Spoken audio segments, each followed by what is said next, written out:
Bonjour communauté de coups critiques, ici Kim et Philippe des Comptes et des dés et aujourd'hui on va vous parler du manuel des joueurs 2024, donc la toute petite nouveauté qui est sortie de Wizard of the Coast. Donc dans notre vidéo, on va aborder les changements les plus importants à nos yeux de ce nouveau manuel du joueur. Donc en premier lieu, je pense qu'il faut souligner que le livre a vraiment été réorganisé vraiment, puis il est beaucoup plus intuitif pour les débutants. En plus de passer dans le premier chapitre là, les éléments essentiels du jeu de rôle, la création de personnages est beaucoup plus est mieux organisée et plus fluide. Il y a un glossaire des règles à la fin qui fait que trouver les informations va vraiment mieux. Oui, un gros coup de cœur de notre part. Voilà. Philippe, impression générale de départ. Ouais. Oui, let's go. Justement, ben oui, beaucoup d'amour au glossaire. Je trouve que on va en reparler un peu plus loin, mais juste ça, le fait qu'il ait mis ça, c'est comme genre pourquoi on l'a pas fait avant. T'sais, premièrement, c'est tellement plus facile à naviguer. Mais sinon, le premier chapitre, il y a quand même du stock, malgré le fait que souvent, c'est comment expliquer les règles. Premièrement, dans les premiers paragraphes, il y a une grosse reconnaissance à Dave Arneson. Tu sais, on s'entend des batailles juridiques et tout qu'il y a eu dans le passé. Il le mentionnait, mais dans des petits textes, à gauche et à droite. Puis là, ils ont comme les premiers paragraphes, c'est Gary Gygax, Dave Arneson. Puis déjà là, c'est comme parfait, on a enterré la vieille hache de guerre. Il y a un paragraphe, un encadré complet qui mentionne les actual plays. Ils disent pas non ou rien, mais ils disent qu'il y a une bonne manière d'apprendre les jeux, c'est justement les chaînes YouTube et actual play, tout ça. Fait que ça, c'est bien qu'ils reconnaissent l'apport de ce médium-là. Les mises en page, les illustrations BD, ils ont mis des couleurs pastel par endroit. C'est comme, c'est nouveau. C'est comme on veut se mettre un petit peu à. Oui, il y a toujours les illustrations épiques et quand même assez impressionnantes, mais ils ont voulu ajouter un petit quelque chose d'un peu plus approchable, familial, de changer un peu d'atmosphère.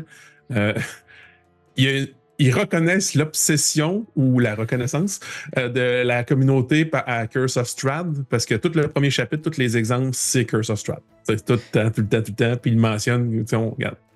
C'est le module 5e édition, semble-t-il. Ils ont enfin avoué le nom, édition révisée. Mm-hmm. C'est pas écrit en gros, mais c'est écrit dans les premières lignes, justement, que c'est édition, c'est la 5e édition révisée. Ce n'est pas une nouvelle édition de Donjon Dragon. C'est ça. C'est pas 6e, c'est pas One D&D, c'est pas D&D 2024, c'est 5e édition révisée. Il précise aussi, tu sais, souvent dans l'ancien livre, les nomenclatures pour rouler des D20, faire ci, faire ça. Maintenant, ils ont mis ça, c'est un test D20. Point barre. Fait que partout, ils parlent test D20, fait que c'est rendu quand même clair là-dessus. Inspiration héroïque, pour faire la différence entre inspiration et inspiration bardique. C'est bon. Il aurait pu trouver peut-être un autre nom, mais au moins là, ça va être moins. Ça va causer moins tendance à la confusion. Puis ça devient une rebrasse plutôt qu'un avantage aussi, que je crois que plusieurs tables roulaient de même de toute façon. Fait que je trouve que c'est une bonne ajout. Sinon, ils ont rajouté des actions, des nouvelles actions, influence, magie, étudier, rechercher. On va en parler un peu plus tard. Ils ont généralisé use object, use magic object. Ils ont tout mis ça dans une action pour utiliser, utilize. Ils ont aussi officialisé l'ordre de calcul. Des fois, on se dit, il y a des dégâts, il y a bonus, avantage, réduction. Moi, je donne, etc. Là, c'est clair, net, précis dès le début. C'est réduction de dégâts, résistance, vulnérabilité. Fait que, des fois, on se dit, ouais, mais là, il est vulnérable. Je meurs-tu avant de, puis... Ouais, c'est ça. Fait que là, au moins, c'est clair, c'est précis. Puis, il y a beaucoup d'exemples au début. Oui. Fait que... On a l'impression qu'il y a pas un rebrassage, mais un éclaircissement sémantique de, OK, tu sais, avec les additions des fois, puis les livres d'extension, il y a des termes qui s'ajoutaient. Là, on a tout ramené ça, on a fait un ménage pour que ça soit beaucoup plus clair, puis qu'il y ait moins de trucs qui portent à confusion ou qui semblent aller en contradiction, en fait. Donc, c'est une édition révisée, mais ça fait 10 ans quand même que le manuel du joueur était sorti. Donc, je pense qu'ils se sont mis aussi au goût du jour parce que les jeux de rôle pullulent depuis ce temps-là. Là. Et là, je pense qu'ils n'ont pas eu le choix de dire, OK, il y a du bon stock qui se fait en termes d'organisation et d'édition. on va aller là-dedans, puis on va montrer nous aussi qu'on est capable de faire un outil qui est vraiment clair, précis et net. Ouais. Sinon, dans le chapitre 2 en général porte sur la création de personnages. On va l'aborder là en même temps que le chapitre 4 qui est sur l'origine, parce que les deux vont main dans la main quand on crée nos personnages, là. Donc, dans le manuel de 2014, le chapitre sur la création de personnages, on s'entend, il faisait 5 pages. Pour un manuel du joueur, c'est un peu étrange. Dans le nouveau livre, on parle de 15 pages, ça l'a triplé. Parce que la raison, c'est vraiment que le chapitre actuellement regroupe tout ce qu'on a besoin pour créer.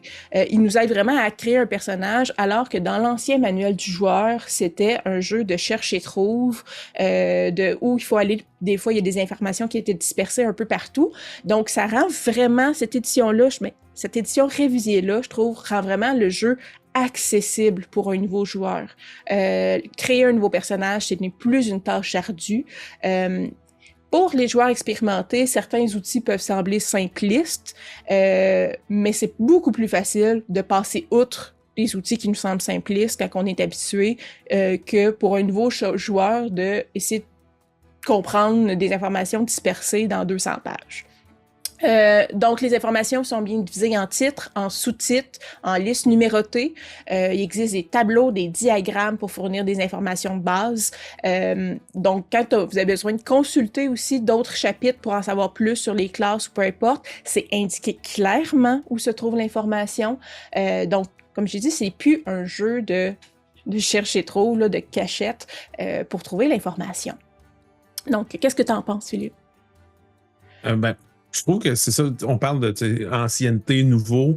Moi, je trouve que oui, il y a certains facilitateurs qui ont été pris ou liens faciles pour justement accrocher les nouveaux, ce qui va peut-être en rebuter quelques anciens, mais en même temps, tombez pas dans le piège, les anciens, de trop lire en diagonale. Parce qu'il y a des petites phrases qui ont été faites, puis qui ont été changées, qui ont été révisées, que si on ne les lit pas, on peut manquer quelque chose.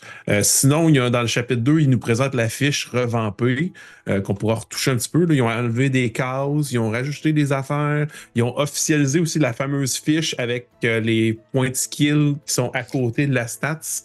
C'est ça, ce qui était avant la fiche optionnelle. Mais là, c'est rendu la fiche officielle. Fait que, ils ont pris des feedbacks comme ça, sûrement pour que ce soit plus facile côté prise en main pour les joueurs, puis ça sauve de la place aussi. Il y a un petit encadré aussi pour justement, on s'entend, 5e édition a apporté son lot de groupes d'aventuriers atypiques. Parce que justement, la 5e édition est faite en sorte que ça soit plus facile. Tu n'as pas besoin d'une équipe équilibrée.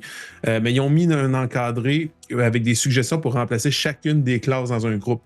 C'est l'archétype guerrier peut être remplacé par quelle classe? Le fameux prêtre peut être remplacé par quelle classe? Le voleur, le magicien. Fait que, ça permet justement, des fois, tu te dis, on veut un groupe équilibré, mais... C'est ça, mais ça me tente donc pas de jouer un clerc, mais c'est ça que ça prendrait. Qu'est-ce qu'on peut faire à la place?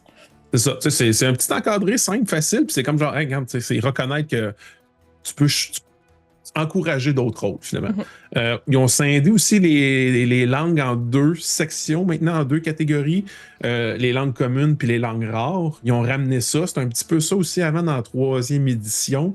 Puis dans la 5e, c'était rendu, si ton bonhomme veut avoir appris le Deep One, puis le Deep Speech, puis l'Underdark, alors qu'il était sur sa ferme, pourquoi pas? Mais maintenant, non. C'est la majorité des classes et des espèces, on va avoir accès, et les backgrounds vont avoir seulement accès aux langues communes, puis quelques rares exceptions vont avoir des langues rares. Aussi, ce que je trouve bien au niveau inclusion, puis que c'est logique, ils ont ajouté la langue des signes communs. Fait que tu dis, en même temps, c'est pourquoi avant, c'était juste les elfes noirs qui avaient un langage des signes, pourquoi il y avait juste eux qui avaient inventé ça dans tout l'univers. Ensuite, ils ont des équipements de départ qui sont suggérés selon le niveau de personnage. Ça, j'ai trouvé ça bien d'avoir ramené ça dans le manuel des joueurs parce que c'était une section difficile à trouver dans le manuel du maître. c'était un petit encadré de rien perdu au milieu de nulle part. Tandis que là, c'est dans même le chapitre de création de personnages, ils vous disent combien d'or vous devriez avoir, combien d'objets communs, un moins commun, rare, légendaire, etc., selon le niveau de départ. Fait que ça, je trouve que c'est une bonne prise, ça l'aide à la prise en main quand tu dis, regarde, on commence une campagne niveau 5. C'est ça, t'as pas juste ton équipement de départ et 25 pièces d'or pour tes 5 premiers niveaux d'aventurier. Donc, c'est une bonne information aussi pour les joueurs qui créent leur personnage à avoir, pas juste le maître de jeu. Exact. Ouais. Sinon, le chapitre 4 sur l'historique, qui est au cœur, on s'entend de la création de personnages. Là, la création de personnages, c'est principalement vous choisissez votre classe, ensuite l'historique, puis l'espèce modifie un peu, mais c'est vraiment les deux grands éléments qui vous donnent des habiletés ou des équipements, même, c'est la classe et l'historique.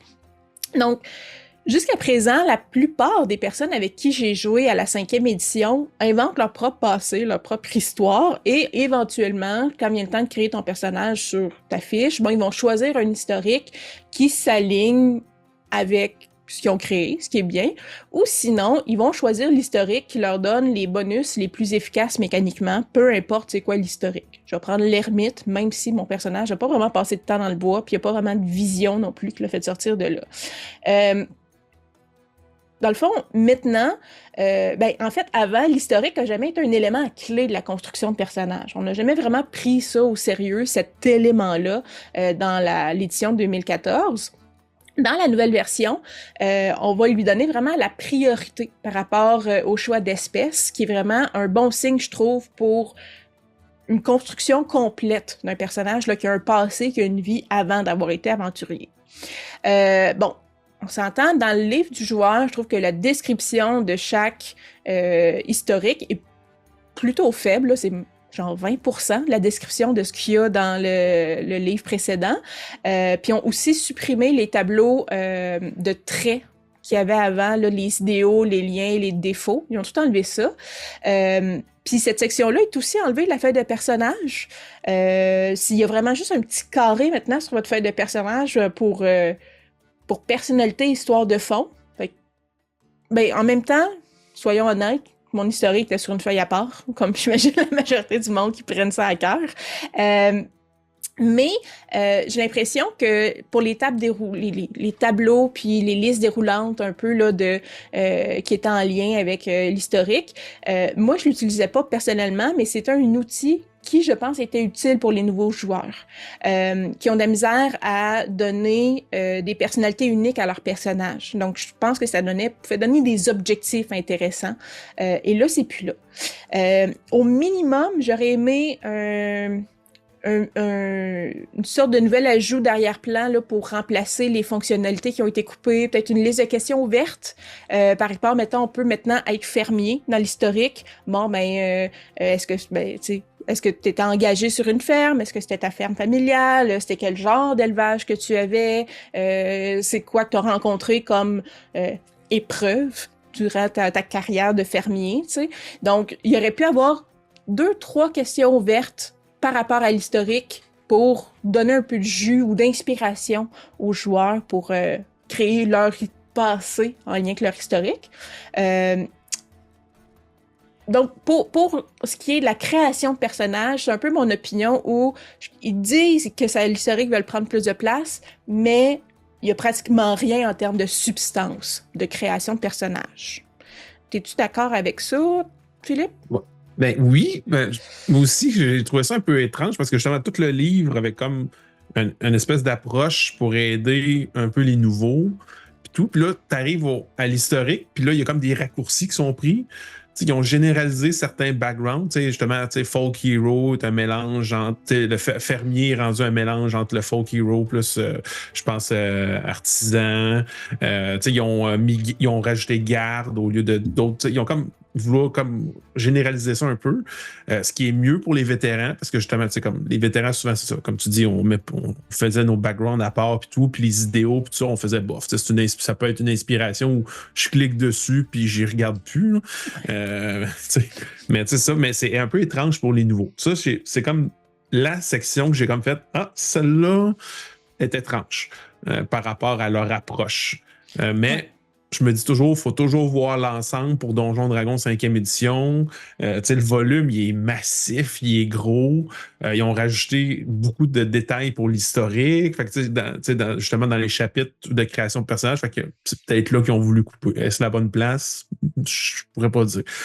Mais pour remplacer ça, ils ont fait des suggestions de traits de caractère ou de traits physiques pour interpréter chacune de tes statistiques. Ouais. Mettons, si ta stat de force est élevée, ils te font 4 suggestions. Si ta stat est basse, ils te font 4 suggestions, chacune de même pour chaque statistique. Fait que si tu veux te dire, hey, je veux justement, comment je peux interpréter mon charisme qui est très bas, comment je peux interpréter au contraire ma force qui est très haut, puis transformer ça en un trait de caractère.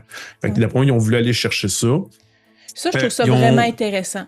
Oui, que quelqu'un de 20 de force n'est pas nécessairement super baraqué. Ça peut être interprété physiquement ou d'une autre manière. Ou le charisme, c'est pas juste quelqu'un qui a beaucoup d'entre-gens. Ça peut être donc, qui donne des suggestions comme ça, je trouve ça vraiment intéressant.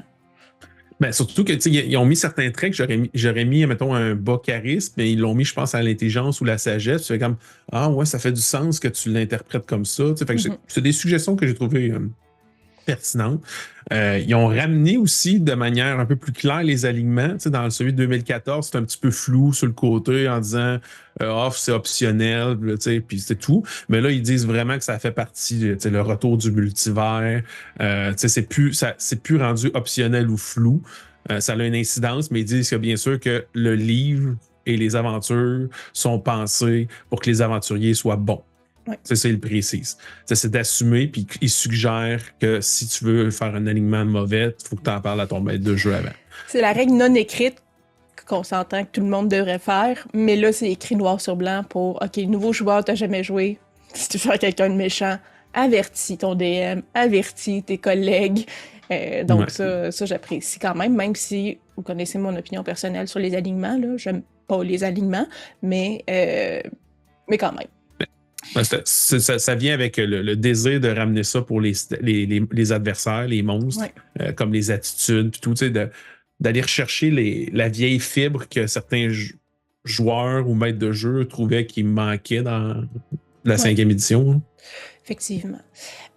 Sinon, mécaniquement, pour les historiques, chaque historique donne des compétences des compétences, des augmentations de caractéristiques aussi, là, mais il donne des maîtrises dans certaines compétences, comme j'ai dit, ou des outils en plus d'équipements de départ qui vont être liés avec votre historique, des bonus sur des scores, comme j'ai dit, caractéristiques. Donc, par exemple, là, si vous avez un charlatan, ben, ils ciblent 3 caractéristiques différentes. Ils vont dire, par exemple, charisme, dextérité et sagesse. Je sais n'importe quoi, je me rappelle plus c'est quoi le 3e.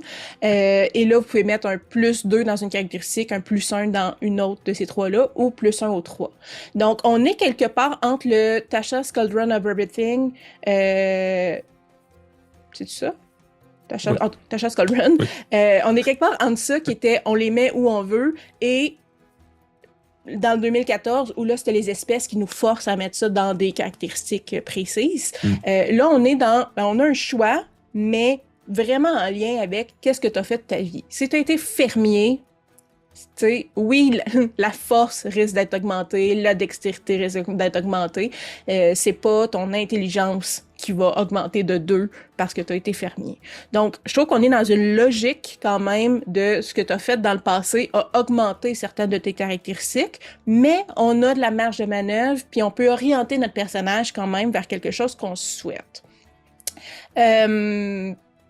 Voilà, donc c'est ça, il y a un équipement de départ comme j'ai dit, puis chaque historique est lié avec un don d'origine qui est une grosse différence, mais tout le monde, pas juste les humains, tout le monde commence avec des dons maintenant.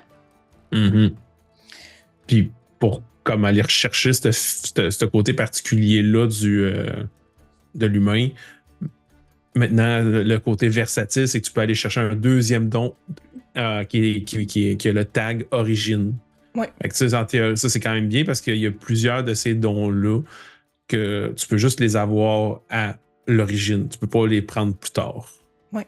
On va en reparler un peu plus tard, les Ouais. dons, mais toute la partie dons, les feats, a été repensée quand même de manière assez intelligente, je trouve. Ils ont voulu, avec l'historique, ils ont voulu aller chercher vraiment le mi-chemin entre les critiques des personnes qui disaient que hey, Tasha, ça débalance tout. Puis, tu sais, c'est pas logique. Tu Mm. sais, on vit dans un univers de magie, mais ça a l'air que. Tu sais, c'était comme. Mais on remplace ça maintenant, vu que c'est plus la biologie qui détermine tes statistiques, c'est plus facile de dire, ben, c'est logique avec des grosses guillemets, Ouais. que, ben, justement, comme tu dis, fermier, un garde, un criminel n'aura pas évolué de la même manière, hein. Fait que, Ouais. on a écouté les deux côtés, puis on a fait, voici la solution. Ouais. Tu peux pas les placer sur 6 stats, t'en as 3. Voilà. Parlant d'espèces, tu viens de dire que c'est plus la biologie qui détermine bon, les statistiques. Je vais aborder le sujet juste au passage parce que j'ai l'impression que ça fait presque un an que tout le monde en parle, là.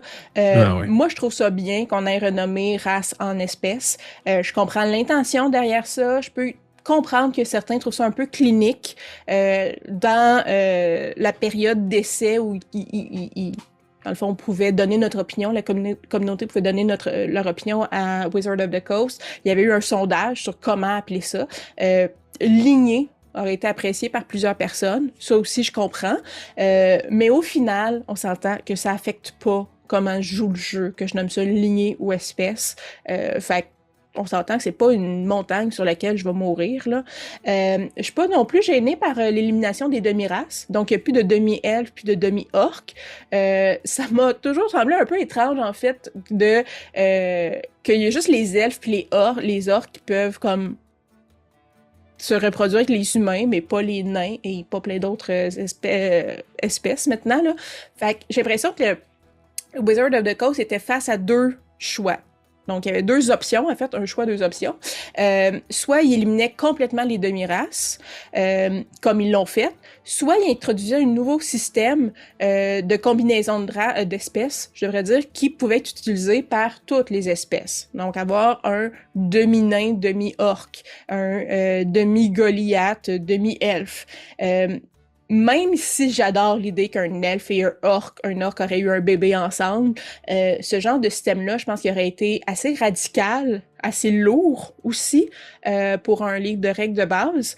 Puis je pense que ça fonctionne plus comme option peut-être supplémentaire qui pourrait éventuellement sortir dans une extension. Mais je pense que pour un livre comme ça, 2 joueurs déjà assez fournis, ils ont fait le bon choix.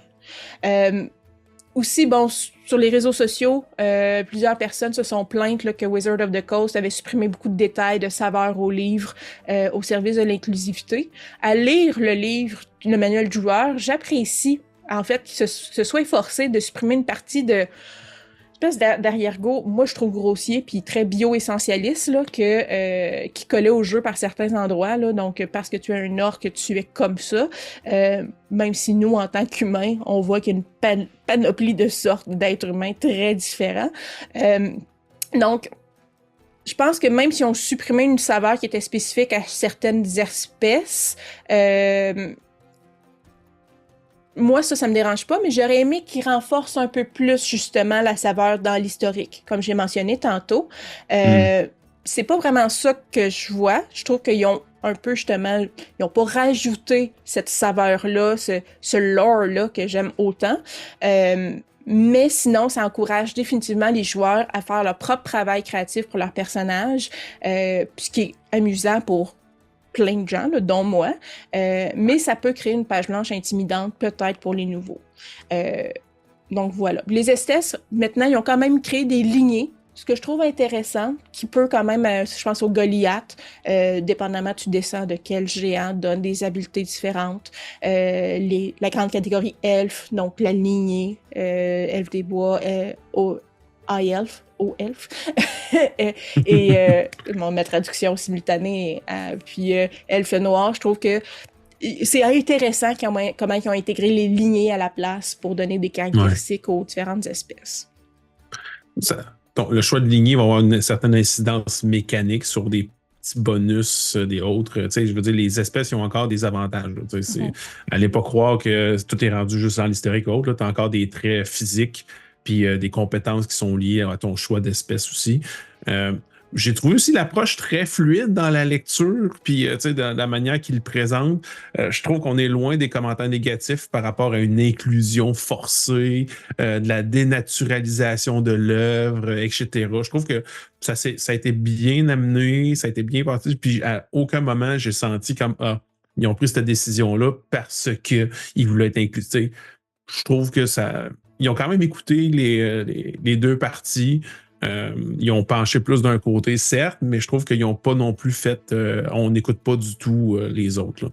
Tu dis, c'est sûr que j'étais pas un grand joueur ou je l'éternel DM, là, oui. Ouais, c'est ça, parce que j'ai pas remarqué immédiatement l'absence des demi-espèces. Parce que l'ajout des nouvelles lignées puis des nouvelles espèces a bien rempli ce vide. Je sais que tu vas nous en reparler un peu plus loin, mais j'ai comme fait genre, sur le coup, j'étais tellement fasciné à tout lire ces nouvelles affaires-là, comment ils les décrivent, que je les ai pas remarquées immédiatement. Fait que je suppose que c'est pas nécessairement une haute perte, mais c'est sûr que toutes ces demi-elfes bardes vont avoir à faire un deuil. Mais les traits ont été comme mis dans d'autres espèces. Ils ont comme essayé d'aller chercher cette vibe-là, cette sensation-là que tu peux la jouer maintenant avec d'autres espèces. Est-ce que plus tard, il va en avoir?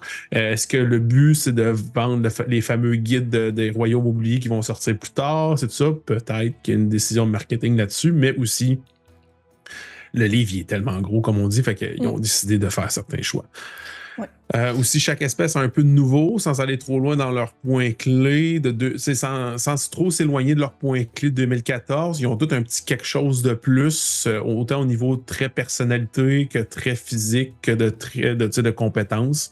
Fait que tu sais, si tu connaissais ton espèce en 2014, tu vas connaître 80-90% de celle de 2024. Ça fait que au moins, c'est pas genre les nains sont rendus 7 pieds, puis ils font des...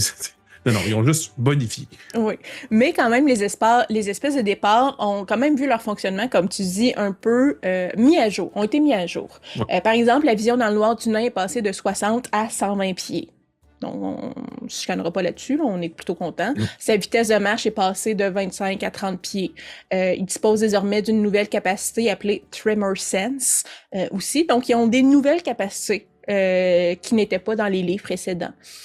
Comme j'ai dit, il y a 3 nouvelles espèces de base qui existaient déjà dans l'univers, mais qui n'étaient pas dans le manuel de base de 2014. Les Azimars, les orques et les Goliaths. Puis donc, les 3 espèces sont apparues comme des races joueuses ou des espèces jouables facultatifs dans le livre de Mordenkainen, Present Monster of the Multiverse. Ils ont quand même été modifiés dans les règles de 2024 pour s'arrimer au reste. Comme je disais, tu peux choisir ta lignée de Goliath, dépendamment si tu viens d'une lignée de géants des nuages. En combat, tu peux te téléporter de 30 pieds. Le Hill Giant, je me trompe pas, géant des montagnes, tu peux... des collines, tu peux... Des collines. Tu peux mettre le statut pro. Tu peux mettre le statut pro. C'est ça. Quelqu'un, le classique, le géant, je crois que c'est des montagnes, qui a ce qui était l'habileté avant du Goliath, là, la peau rocheuse qui permet d'absorber des dégâts. Donc, comme ça, le géant de feu fait des attaques qui font des dégâts de feu aussi. Donc, comme ça les lignées, c'est l'optique qu'ils ont pris, ça donne des avantages supplémentaires qui sont quand même, moi je trouve, très intéressantes et qui donnent aussi plus de versatilité aux joueurs, ou plus de personnalisation aux joueurs dans les... Peu importe si tu fais 4 Goliaths, tu peux faire 4 Goliaths quand même assez différents dans la manière de les jouer. Sinon, chapitre 3, les classes de personnages. Donc, on a 12 classes. Les 12 classes de 5e édition sont présentes à l'exception de... voyons, juste architecte dans la tête, l'artificier, merci. L'artificier qui est arrivé plus tard. Donc, on a le barbare, le clerc, le barde, le guerrier, le moine, le paladin, le roublard, le rôdeur, que j'aime tout le temps dire en français, l'enchanteur, le cultiste et le magicien, mage. Toutefois, toutes les classes ont eu des modifications au niveau de leur fonctionnement, parfois de manière assez importante. Je vais faire des vidéos spécifiques là, sur chacune des classes pour montrer en détail qu'est-ce qui a changé, mais on peut déjà mentionner que toutes les classes obtiennent leur sous-classe maintenant au niveau 3. Donc, l'occultiste, le warlock qui commençait au niveau 1 avec son pacte, ce n'est plus le cas. Le paladin choisit son serment au 3e niveau aussi. Donc, on ramène ça, la mécanique devient beaucoup plus semblable dans l'acquisition des particularités des classes, d'une classe à l'autre. Ça peut sembler étrange de commencer la partie pour l'occultiste là, avec des pouvoirs magiques sans avoir de patron ou de mécène, je devrais dire. Mais à mon avis, c'est pas nécessairement si étrange que ça en jeu. Je pense que ça peut facilement être arrimé. Mon conseil sera toujours de parler à son DM, de voir comment le maître de jeu, surtout pour l'occultiste, peut intégrer le mécène, que la personne parle à son mécène sans savoir c'est qui exactement. Est-ce que vous choisissez en amont, au niveau 3, ça va être quoi? Ou est-ce que le DM vous donnez la permission au maître de jeu de choisir qu'est-ce que sera votre classe en fonction de l'univers qui est créé, puis qu'est-ce qui serait pertinent. Donc, vous découvrez vous-même avec qui vous avez fait un pacte au niveau 1. Donc, vous avez fait un pacte d'être dans une cérémonie obscure avec une ombre. Donc, vous savez pas c'est qui, mais vous avez quand même des pouvoirs grâce à ça. Donc, je pense que ça peut être très intéressant pour construire justement l'identité de son personnage, que tout ça arrive un peu plus tard. Le paladin, c'est son serment, dans le fond, il le fait au niveau 3, donc c'est la culmination, les premiers niveaux, il est déjà dans le processus, mais c'est la culmination de la cérémonie qui arrive au niveau 3. Donc, je trouve que ça, justement, ça autant les niveaux 1 à 3 ont tout le temps été réputés pour être des niveaux d'apprentissage. Là, on l'assume encore plus et on donne une progression à toutes les classes. Sinon, c'est ça. Je pense que ça peut ajouter des défis côté jeu de rôle, roleplay pour certaines classes, mais en général, je pense que ce sont de beaux défis. En tant que, surtout, je veux dire, éternel maître de jeu, je l'ai dit tantôt. Qu'est-ce que tu penses de cet aspect-là, Philippe? Ben, je trouve que c'est quand même un peu plus fluide, aussi plus simple à expliquer.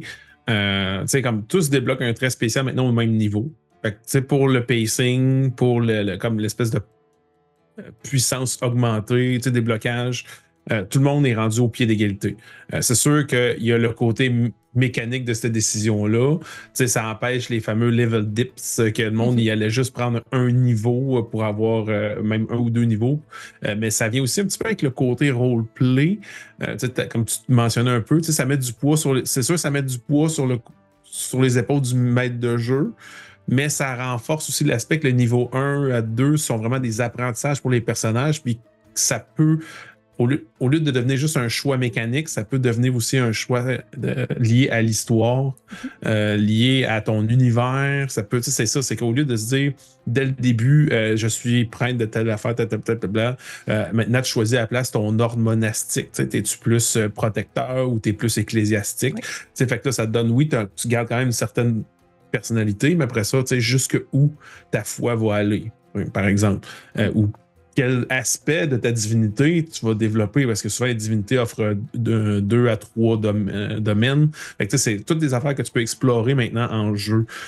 Aussi, les statistiques démontraient que la majorité des campagnes, c'est niveau 1 à 5, des fois 6-7, mais que, tu sais, ça, c'est le gros pourcentage. Puis après ça, la majorité des campagnes au niveau, avec des grosses guillemets, se terminent au niveau 11-12. Fait que je pense ils ont voulu, tu sais, pendant les premières années, ils ont voulu mettre des sondages sur comment rendre les premiers niveaux plus dynamiques, plus intéressants, augmenter un petit peu la puissance des premiers niveaux. Fait que je pense que c'est toute cette culmination-là, de cette réflexion-là qui a amené à ce choix-là au niveau 3.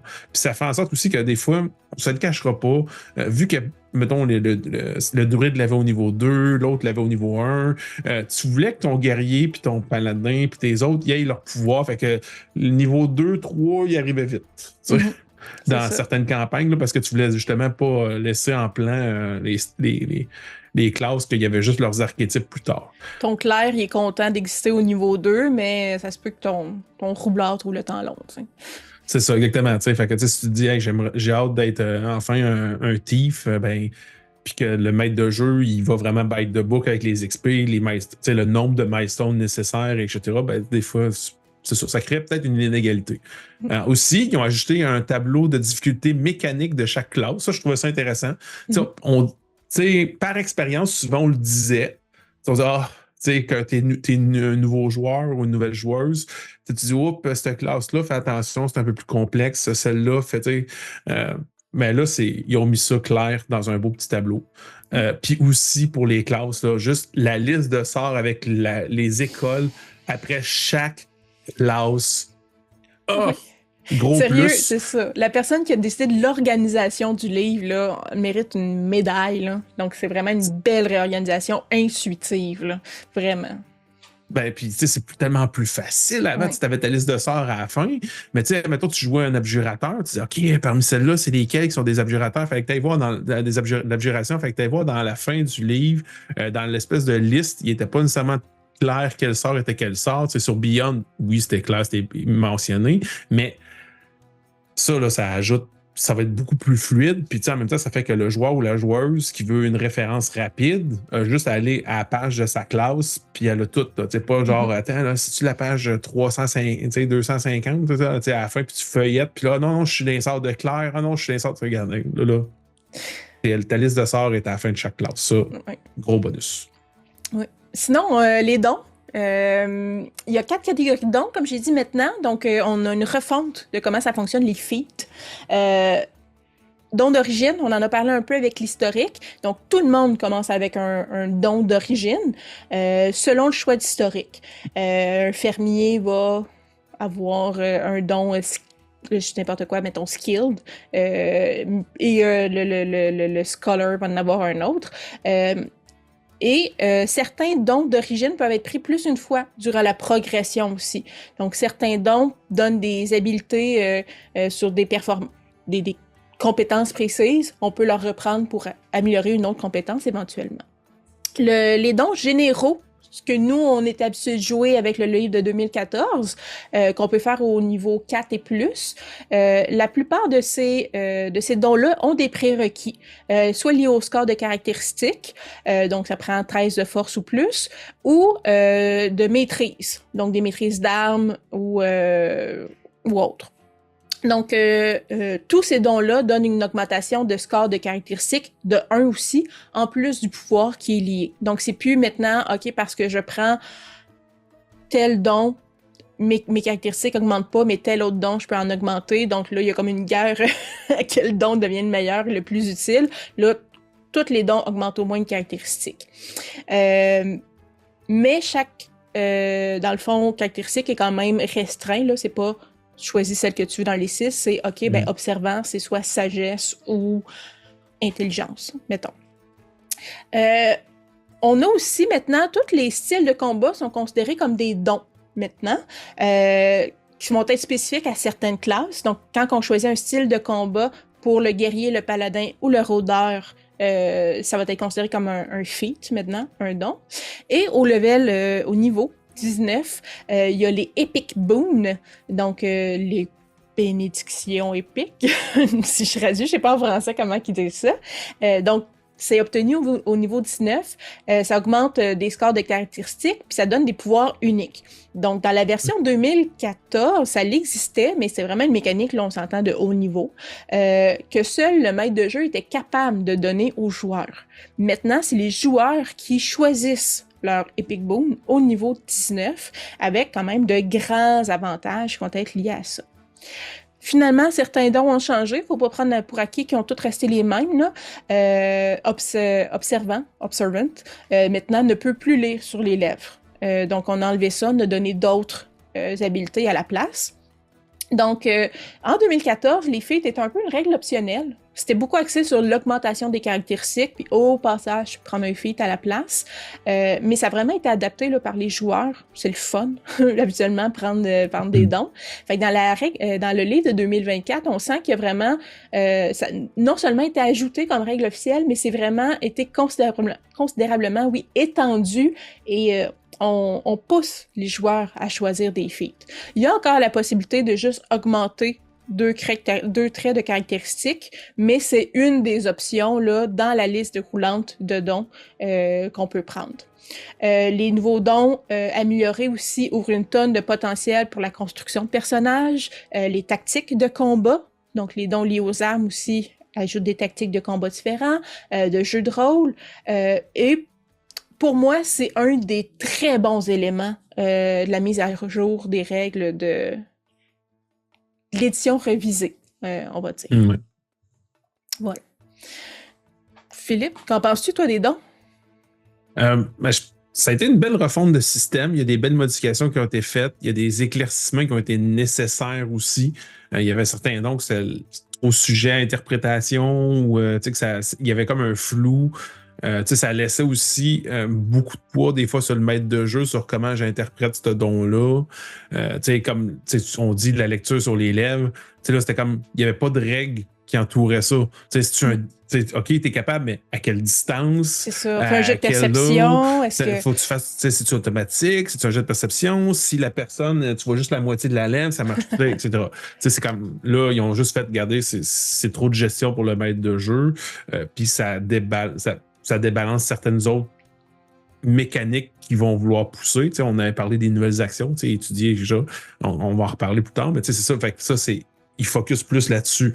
Fait que vraiment, aussi, ils ont mixé des dons ensemble. Des dons que le monde il prenait moins parce que il est bon, mais juste la moitié du don qui est bon. Fait que tu dis, bon, je vais pas. Fait qu'ils l'ont rajouté dans certaines autres.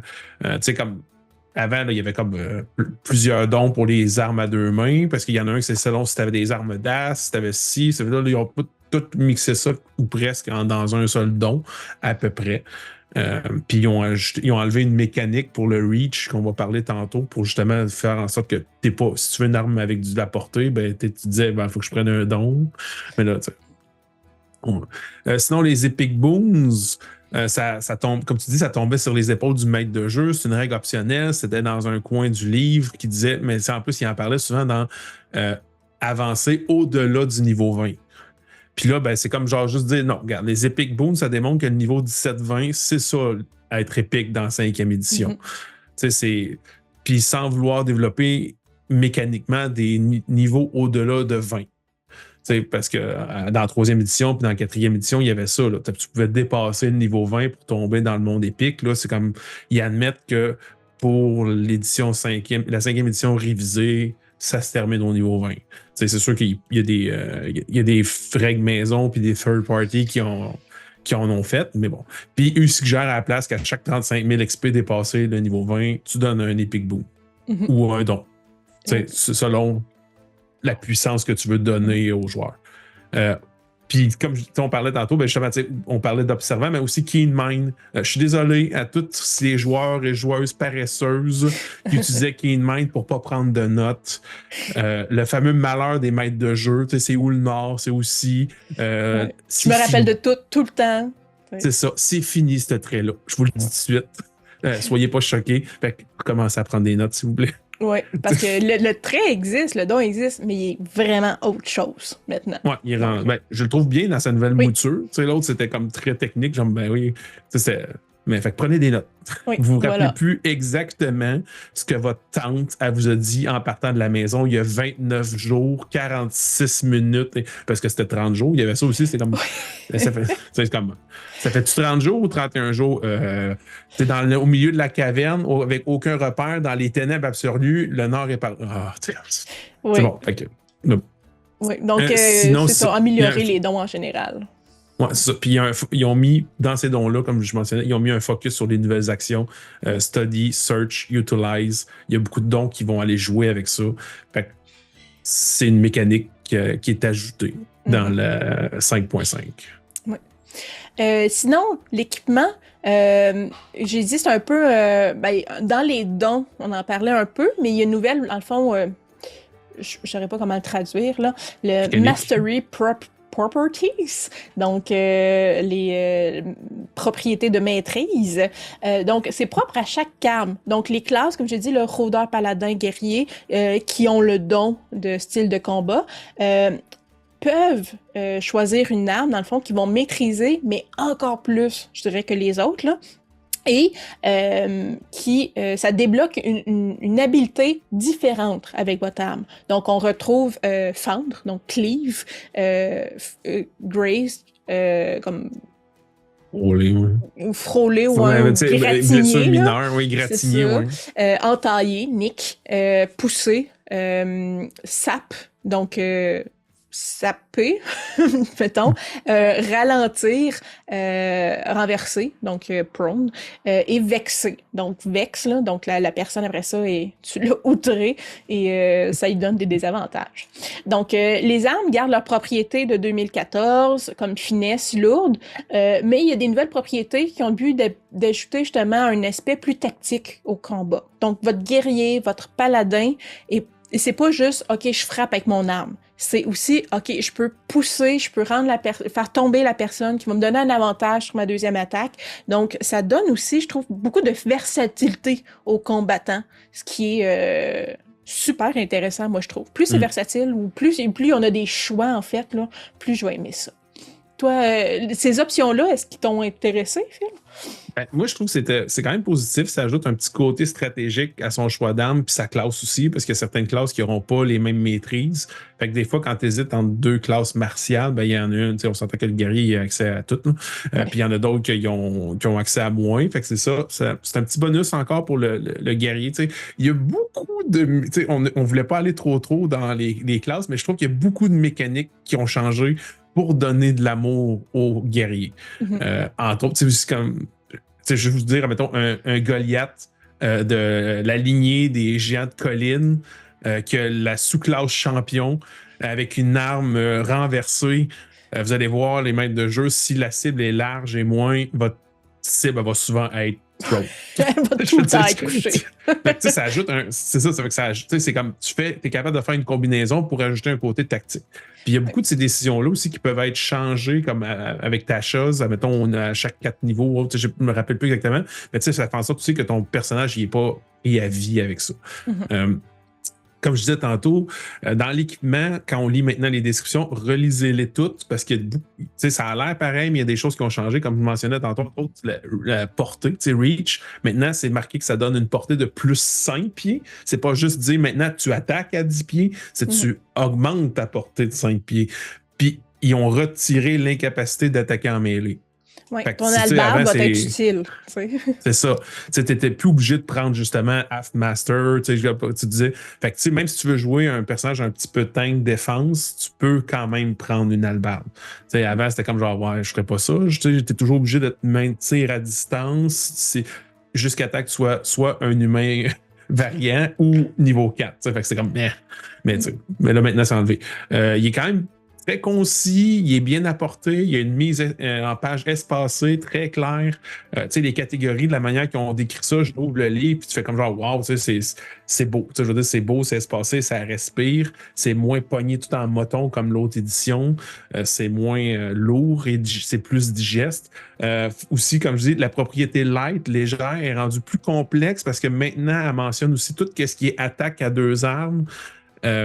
Puis, elle vient après les dons, puis après les classes. Fait que ça, j'ai trouvé ça un petit peu bizarre parce que tu lisais les dons, puis tout, c'est comme, pourquoi ils me mentionnent de la deuxième attaque? C'était comme, puis là, après ça, quand tu vas lire la propriété légère, tu fais comme, oh, OK, ça m'a pris une relecture. Il est possible, tu sais, qu'il faut que tu relises, puis là, tu vas te démêler, fait que ça fait juste encore plus augmenter le besoin de toutes les. Puis comme j'ai dit, je trouvais ça bizarre.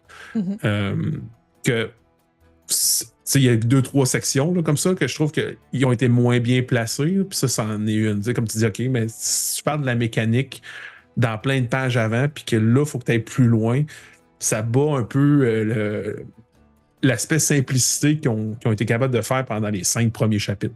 Ouais. Sinon, dans cette section-là, on parle aussi des outils. Outils qui, honnêtement, là, dans ma carrière de joueuse de Donjons Dragons, je me suis tout le temps... j'étais comme, OK, mon historique me donne la possibilité de choisir un outil. Je vais prendre les outils de charpentier, plus jamais les utiliser de ma vie. Maintenant, je trouve ils ont introduit des règles d'artisanat qui rend intéressant, pas essentiel, mais intéressant l'utilisation des outils. On peut éventuellement, voire même, fabriquer nos propres armes, nos propres objets. Chaque outil possède aussi une action d'utilisation qui indique comment ça peut être utilisé dans une optique justement d'artisanat ou dans d'autres situations. Donc, par exemple, des outils de cordonnier peuvent être utilisés pour fabriquer des chaussures, assez évidemment, mais lorsqu'on les combine à un test d'investigation, on peut également utiliser ces outils-là pour suivre, ou notre maîtrise de ces outils-là, pour suivre une personne grâce à les empreintes de pas. Donc, on reconnaît qu'une personne qui est cordonnière va reconnaître le type de semelle. C'est pas juste un test de survie, par exemple. Donc, je trouve que ça donne des avantages comme ça à des classes qui ont, ou l'historique d'artisans, que ça donnait pas beaucoup d'avantages. De dire, OK, ben, le fait que j'ai travaillé toute ma vie comme souffleur de verre me donne un avantage. Donc, chaque outil est lié avec un score de caractéristiques. Ça vous permet d'ajouter votre bonus de maîtrise si vous maîtrisez justement cet outil-là.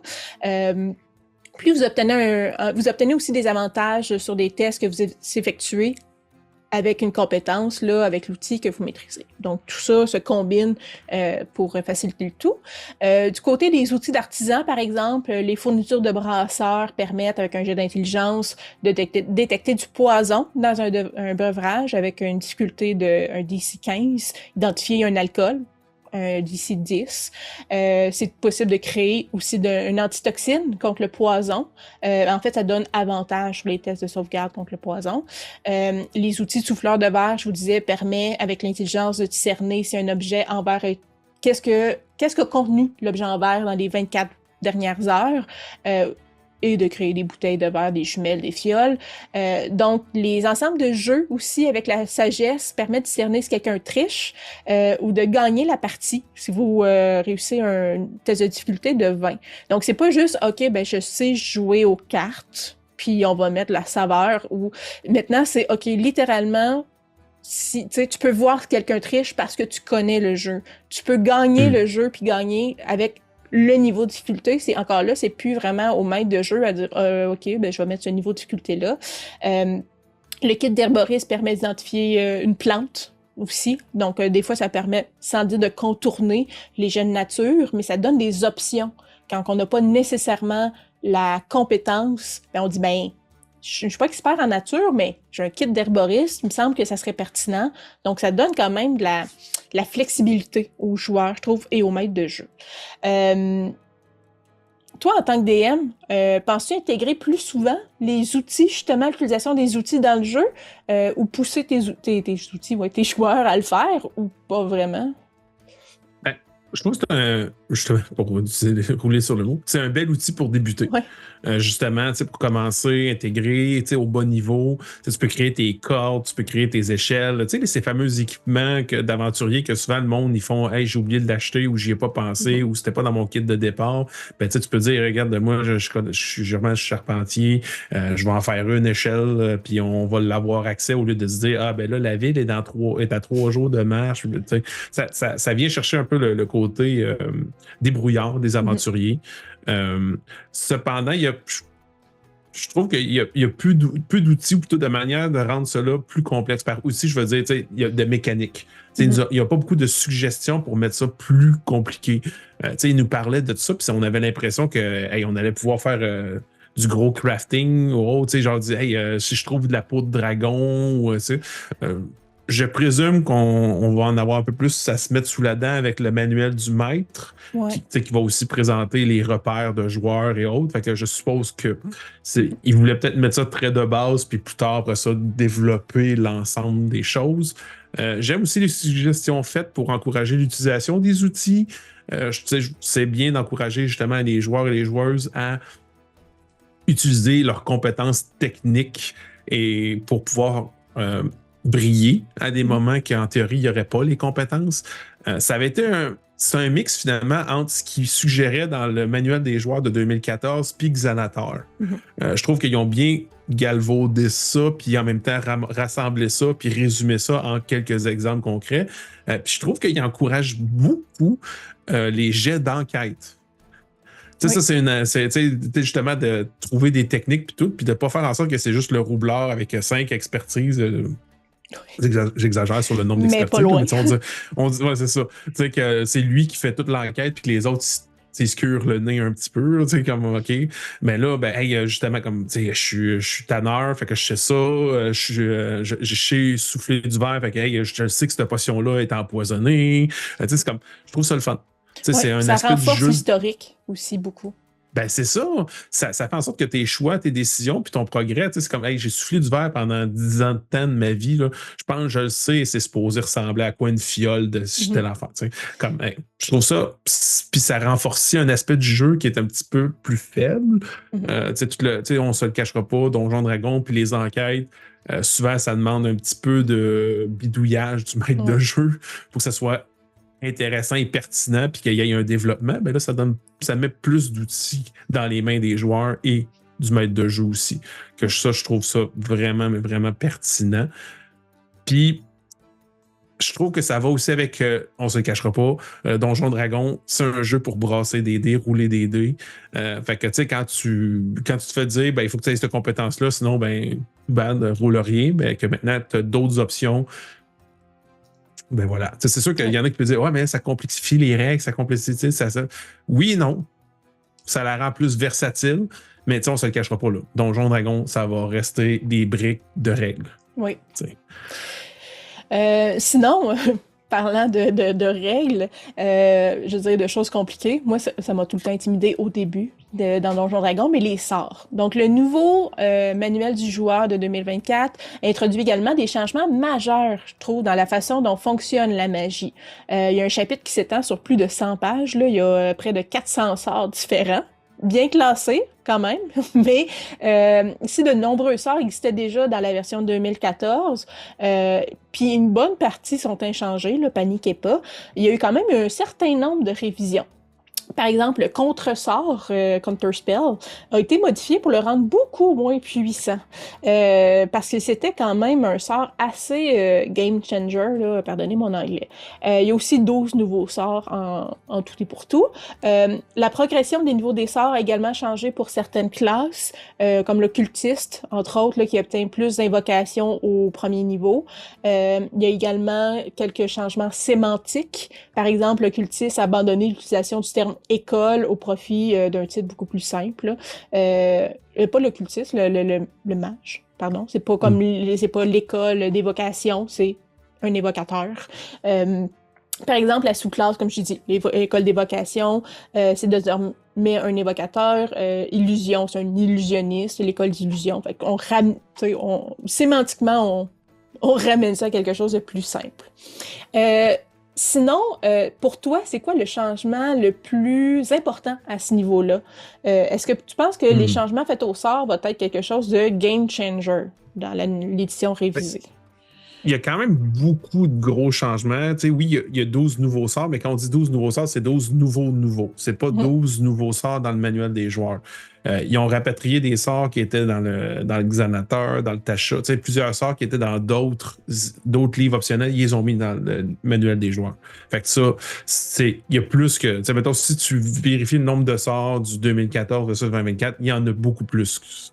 Je trouve qu'ils ont ajouté beaucoup de précisions utiles pour mieux gérer la magie. Puis ça, c'est apprécié. Autant pour le joueur que pour le maître de jeu.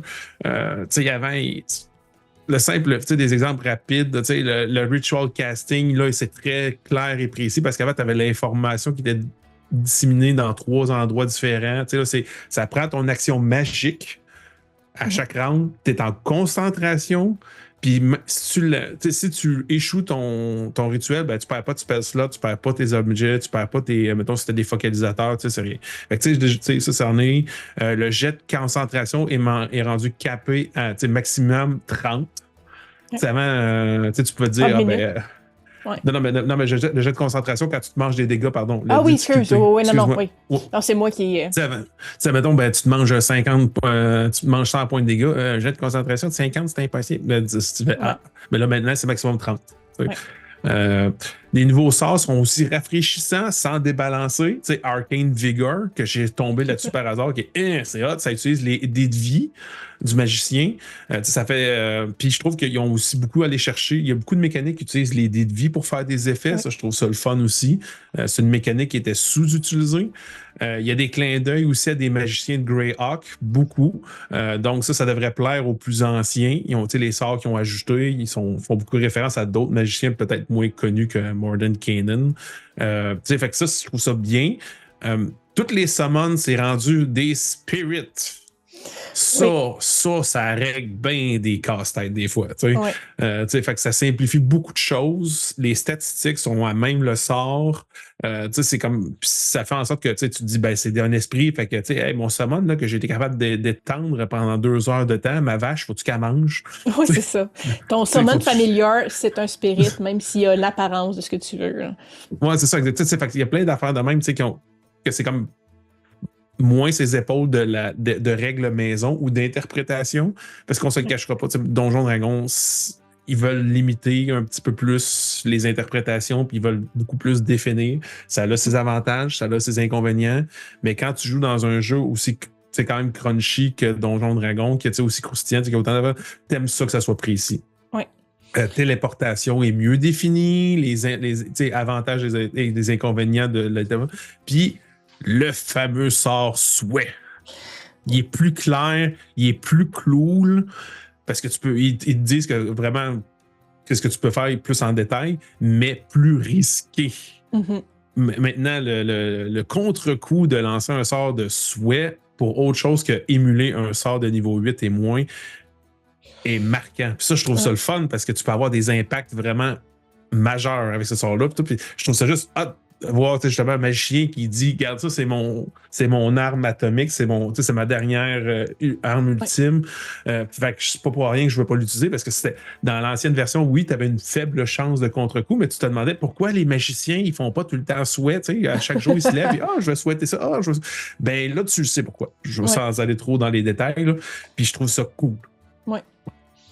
On est rendu au glossaire. Nouvelle section, puis dans mes notes, il est marqué « Merci la vie ». C'est ça, je pense que c'est acheter le livre du joueur 2024 juste pour le glossaire. Là. Donc, bien qu'on s'entend, il y a des changements majeurs aux règles dans l'édition révisée, il y a quand même, on s'entend, des mises à jour mineures. Là. C'est pas non plus tout est changé, là. C'est pas une nouvelle édition, on l'a dit. L'inspiration a été mise à jour pour devenir une règle plus percutante, je dirais, une option plus percutante, l'action héroïque. Dans le fond, il y a des règles déroutantes, complexes. La règle de l'épuisement, la surprise, je pense qu'à chaque édition, ça se gère différemment, mais ça a été simplifié par rapport à 2014. Pour la surprise, maintenant, une créature prise attaquée sans s'y attendre, là, devient surprise. Donc, c'est un état. Mais ça lui donne des avantages sur le jet d'initiative. C'est tout. Donc, il n'y a pas de tour gratuit. Il n'y a pas de tour gratuit aux joueurs ou de dire que c'est une condition qui fait que tu ne réagis pas. Non, tu as des avantages. C'est tout. Pour l'épuisement, je veux dire, merci Félix, là, je l'ai vécu souvent dans nos parties Donjon Dragon.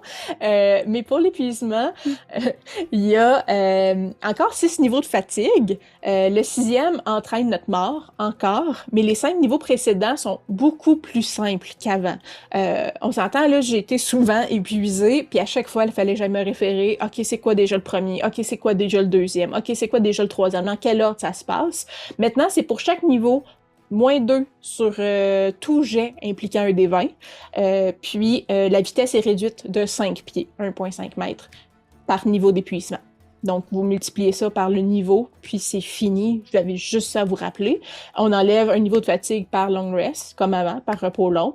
Fait que je trouve que ce changement de règle-là allège beaucoup, simplifie beaucoup cet état-là, qui est encore très pénalisant, mais qui est qui nous sort moins du jeu. Parce qu'à chaque fois que je retourne dans le livre vérifier c'est quoi la règle, je suis plus dans mon personnage. Donc, je trouve que ça aide l'immersion de simplifier de beaucoup cette règle-là.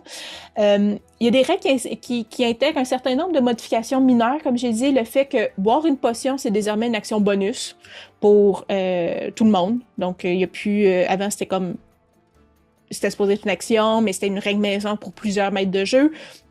Donc, ça, c'est simplifié, c'est remis, justement. C'est une règle maison pour tout le monde. Ils se sont dit, on va en faire la règle principale. Dans les nouvelles règles, on voit le retour de certaines conditions des éditions précédentes, comme la 4e édition, qui avait l'état Bloodied, qui était utilisé autant par les joueurs que pour connaître l'état du monstre contre lequel on se battait. Donc, c'est à partir du moment que vous êtes à la moitié de vos points de vie ou moins, vous êtes dans cet état-là. Les attitudes des autres personnages PNJ et mouse, là, donc friendly, hostile, indifferent, donc amical, hostile ou indifférent. Certaines règles vont encadrer officiellement ou mettre des termes sur des concepts qui étaient déjà un peu en place, mais flous, comme le principe de curse. Donc, ça existait, mais des fois, c'était flou, c'était pas clair comment on l'enlevait ou comment ça marchait. Donc, tout ça est encadré beaucoup plus clairement. On parle aussi de la même manière, là, on va du côté sémantique, on va parler d'une action magique maintenant. Donc, ce type d'action-là inclut autant lancer des sorts qu'utiliser un item magique qui doit être activé par une habileté quelconque, là. Donc, le terme plus large vient régler des problèmes d'interprétation de certaines règles. OK, ben c'est de la magie, mais je casse pas un sort, donc est-ce que ça s'applique ou ça s'applique pas? Maintenant, tout ça, c'est des actions magiques, c'est sur le même chapeau, donc ça règle des problèmes d'interprétation. Finalement aussi, il y a un nouveau type d'action très large, là, qui est... très large. Un nouveau type d'action qui est étudié. Philippe en a parlé quelques fois. C'est un jet d'intelligence qui permet autant d'étudier un livre que sa propre mémoire. Le classique, est-ce que je me rappelle de ça? Ou je suis pas sûre qu'est-ce que, tu sais, au lieu de Keen Sense, là, le maître de, tu sais, il me semble que je m'en rappelle, le maître de jeu fait comme, fais un test, voir si tu t'en rappelles.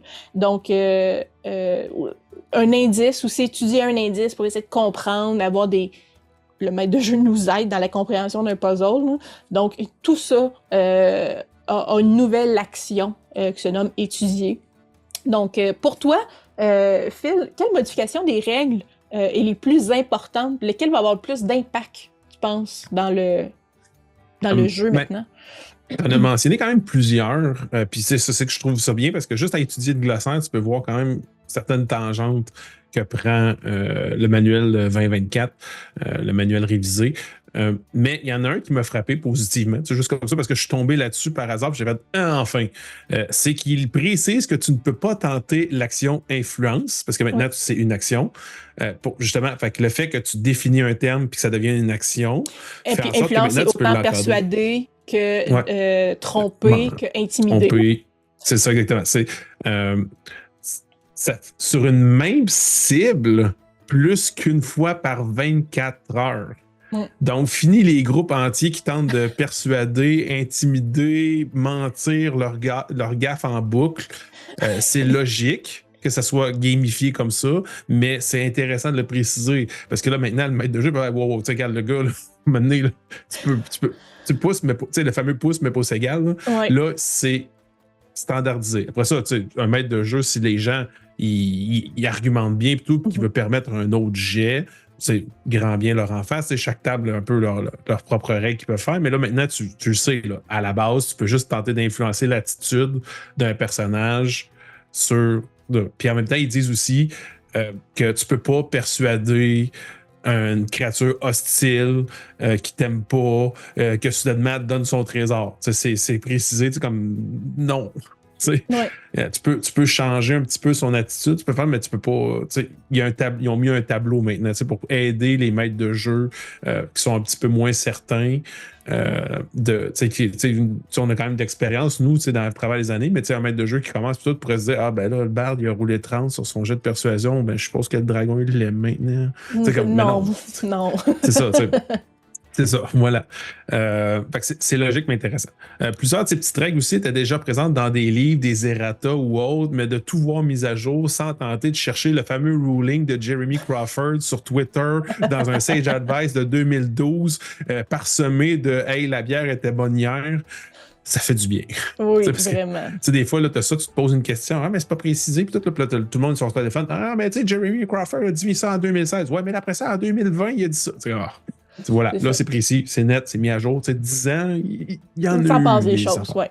C'est ça. De gamifier, de rendre ça mécanique aussi, comme on dit, étudier, fouiller, utiliser, etc. Ça permet aux maîtres de jeu de plus facilement offrir ces options-là sans tomber dans le fait maison. On le voyait des fois dans les parties de coups critiques, tout, bah, regarde, je vais te le donner, brasse un jet de nature en action bonus, ou bah, fais ci, fais ça. Maintenant, certaines capacités, certains dons le permettent. Justement, Keen Mind, tu peux faire un jet de... Je sais plus si c'est étudier ou chercher. C'est étudier. Ouais, c'est ça. Tu peux faire étudier en bonus action tout le temps. Fait qu'en même temps, c'est logique. Ton esprit est super rapide. Fait que même quand tu regardes les fameux glyphes, que le maître de jeu peut dire, regarde, si lui il est capable de le faire en bonus action versus l'autre, il finit plus vite. Fait que je trouve ça bien d'avoir préciser ça. Comme je dis, on joue à Donjon Dragon, fait que c'est des règles, fait que c'est sûr que des fois, plus il y a de règles, plus ça peut aider certains joueurs et joueuses à gérer le tout. C'est ça, ça donne au maître de jeu un coussin. C'est un parachute. C'est quelque chose pour dire, regarde, c'est ça la règle. C'est ça. Mais encore là, les tables sont libres de faire ce qu'ils veulent. C'est ça. Comme tu dis, un maître de jeu, c'est le maître à la table, c'est lui qui choisit, mais même si on parle d'un manuel, moi je l'ai dit, le maître de jeu, c'est aussi un joueur autour de la table. Là. C'est pas. Oui. Je pense qu'en tant que nouveau joueur, nouveau maître de jeu, des fois, avoir des règles claires, quand t'es plus ou moins stable, puis que t'as un joueur qui dit oui, mais, puis qui argumente, ben là, ça te donne pardonnez-moi le français, le backbone, là, la colonne pour dire, oh, mais regarde, c'est celle-ci, je m'appuie. Puis, c'est plus facile que de dire, OK, moi, mais qu'est-ce que j'en pense? Puis, dans le fond, fait si vous êtes à l'aise de faire vos propres règles puis de trancher comme vous voulez, parfait si vous êtes le maître à la table. Mais sinon, ça donne des outils pour les nouveaux, justement, à OK, c'est une assurance supplémentaire. Puis ça, c'est toujours bienvenu, là, pas de gatekeeping. On aime les nouveaux, on veut qu'ils jouent. Fait que si ça peut les aider. Tous les jeux. Pas juste Donjon, tous les jeux. Effectivement. Venez jouer. Fait que sinon, l'opinion finale, on a fait quand même une longue vidéo en détail, là. Je l'ai dit à la fin, mais quand même, vous avez remarqué, il y a des chapitres, vous les réécoutez certains bouts, peu importe, là. Mais l'opinion finale, en tout cas, pour ma part, je pense que ça transparaît dans la manière que je parlais. Là, je trouve que l'édition révisée de 2024, c'est pas, on le dit, là, c'est une édition révisée, ce n'est pas le début d'une 6e édition. Donc, jetez pas vos livres, mettez-les pas en flamme, là. On n'est pas dans une nouvelle édition, loin de là. C'est vraiment une tentative, je trouve, intelligente, inspirée, de résoudre certains problèmes mineurs, parfois plus majeurs, rencontrés dans les règles actuelles de la 5e édition. Ça répond directement aux commentaires des fans aussi, avec des améliorations de règles qui, pour moi, vont vraiment améliorer la qualité du jeu autour de la table. On s'entend que bien que tous les nouveaux éléments là, du manuel du joueur soient pas gagnants, puis on n'est pas comme « wow », thumbs up sur absolument tout le temps, la grande majorité, on s'entend pour moi, là, la grande majorité de ce qui est présent dans le manuel présente une belle évolution, puis une évolution qui est importante pour moi, pour garder le jeu simple aussi. Ben, simple, on le dit, il y a beaucoup de règles, là, mais on n'a pas besoin de chercher dans Xanatar, le livre de Xanatar, le livre de Tasha, le livre de Mordecai, le livre manuel de base. Donc, pour un joueur qui s'équipe, t'as un manuel avec plein de règles qui ramassent toutes les évolutions au fil du temps. Puis ça préserve, je trouve, l'héritage du jeu. Donc, on n'est pas non plus dans quelque chose de totalement différent. Donc, en résumé, je pense que ce livre-là est de loin meilleur que l'édition 2014 pour les nouveaux joueurs, simplement parce qu'il est aussi beaucoup plus facile à utiliser, beaucoup plus facile à parcourir, plus intuitif. Je préfère aussi le manuel de 2024 comme ouvrage de référence avec le glossaire. Quand on cherche une règle, c'est rapide, c'est simple. Je pense que certains de ces changements vont... ce qui est en lien, on s'entend avec l'historique, que je trouve un peu faible, que moins puis qu'on a enlevé l'historique aussi des espèces. On aurait pu dire que ça n'influence pas ton personnage individuellement, mais on garde le lore lié aux espèces. Donc, je pense que ça peut peut-être enlever un peu de caractère, à défaut de meilleurs mots, là, au jeu. Mais honnêtement, je pense qu'il est beaucoup plus facile d'apporter notre propre touche personnelle, de créer un univers maison, ce que beaucoup font déjà, ou d'aller chercher sur Internet les millions de wikis qui existent sur l'historique des espèces, puis d'ajouter de la saveur à nos personnages que de restreindre. Fait que si je devais choisir entre les deux livres, on s'entend entre les deux manuels du joueur, hands down, là, c'est sûr, je prends celui de 2024. Voilà. Ton opinion, Phil? Ben, moi, je pense également comme toi, même si certainement sont un peu plus fans, plus beige, ça pourrait être le terme, les livres restent tout de même le plus gros manuel de Donjons Dragons. Là. Je sais pas si Kim va avoir une belle photo, là, mais il est épais. Là. Je veux dire, côté manuel de joueur, là, c'est une méchante brique. Là. Fait que ils ont rassemblé beaucoup de choses. Fait que, ils n'ont pas eu le choix de faire certaines coupures pour pas trop alourdir, mais ça reste Donjons Dragons.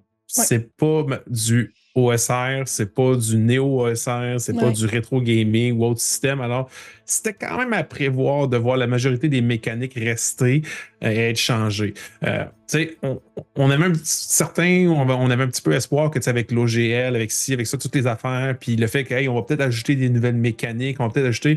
C'est que ça reste quand même une édition révisée. Peut-être vont-ils innover pour une 6e édition, mais leur 5e édition révisée est prévue pour durer encore un bon moment. D'après moi, ils ont fait ça, c'est pas pour changer dans 2 ans. D'après moi, ils ont un plan au moins sur les 5 prochaines années. Ça vient me penser au côté marketing un peu de tout ça. Je trouve ça un peu particulier qu'il ait sorti juste le manuel des joueurs en premier. Parce que là, il y a des mécaniques que tu regardes ça puis tu dis OK, mais là, tant que tu n'as pas le guide du maître, puis le manuel des maîtres, le guide du maître, puis le bestiaire monstrueux, il y a comme un certain mini déséquilibre du côté du maître du jeu pour l'instant. Le 2024, tu peux y jouer, mais il y a peut-être des fois que le maître de jeu va falloir qu'il bidouille un petit peu avec. Là, parce que tu dis, les capacités des joueurs ont changé, les règles ont changé, mais mes stats blocs de monstres sont pas tout à fait pareils. Fait que ça, mais en même temps, il y a peut-être aussi un côté mercantile, dans le sens que maintenant, tout le monde est intéressé, ils veulent, puis ça fait en sorte que tu peux espacer ton achat. Tu achètes ton livre en septembre, tu achètes l'autre en novembre, puis tu achètes l'autre en février. Ouais. Là, ça fait moins cher que voici 3 gros livres à acheter d'une shot. Sinon, plusieurs critiques mentionnent que, surtout avec les reveals et les dévoilements qu'ils ont fait sur D&D Beyond, YouTube et tout ça, que ci ou ça, c'est moins bon, c'est meilleur, ça a l'air débalancé, lorsque pris séparément. Par contre, Donjons Dragons, ça a toujours été un ensemble de règles complexes qui s'entremêlent et qui nécessitent des ajustements à plusieurs niveaux dès que nous modifions quelque chose. Souvent, les propres petites règles maison qu'on ajoutait au jeu avaient des impacts sur d'autres mécaniques que des fois, on se rendait compte juste trop tard ou comme on fait, tant pis. Mais là, c'est... Fait que faut voir l'ensemble de l'œuvre. Ouais. Bref, prenez toute l'œuvre dans son ensemble pour comprendre et apprécier Donjons Dragons, la 5e édition révisée, 24, pas juste une seule variable, pris à part isolé. Faut vraiment voir la grosse image pour comprendre le pourquoi du comment. Vous voyez ça comme une machine, il faut que tu regardes chaque engrenage, chaque rouage, chaque poulie, chaque courroie, tout, puis là, tu vas faire « c'est pour ça ouais. ». Mais par contre, c'est sûr que je suis bien curieux de savoir ce que le manuel du maître, le guide du maître va offrir, mais surtout le bestiaire en février 2025, parce qu'avant sa parution, ça va être vraiment un bon défi pour les maîtres de jeu de rouler des rencontres satisfaisantes pour des groupes mis à jour et 5e édition révisée. En fait, je suis curieuse de voir à quel point. Peut-être qu'elle ne fait pas si débalancée que ça. Moi, je suis curieuse plus que... c'est ça. Ils ont montré quelques statistiques de monstres, puis même pour les monstres, ils ont changé des affaires qui ça fait que le monde font comme, ben là, mais encore là, c'est un monstre parmi tout le bestiaire qui, selon les rapports, selon les rumeurs, va être lui aussi Mhm. une grosse brique. Ouais. Ça va réunir plein d'affaires, plein de monde, puis il va y avoir plein de nouveautés, plein de dégradés, de monstres, etc. Fait que, en tout cas, c'est à suivre, puis j'ai Ouais. bien hâte de voir la suite, où est-ce que ça va nous amener. Puis comme j'ai dit, c'est juste à ce moment-là qu'on va avoir la vision d'ensemble totale. Puis, j'ai oublié de l'aborder dans toute la vidéo qu'on a faite, mais puis je pense qu'on on le verra plus, justement, c'est l'ouverture vers le manuel, le guide du maître de jeu. Mais, tu sais, on parle tout le temps de Donjons Dragons, c'est 3 piliers, jeu de rôle, combat et exploration.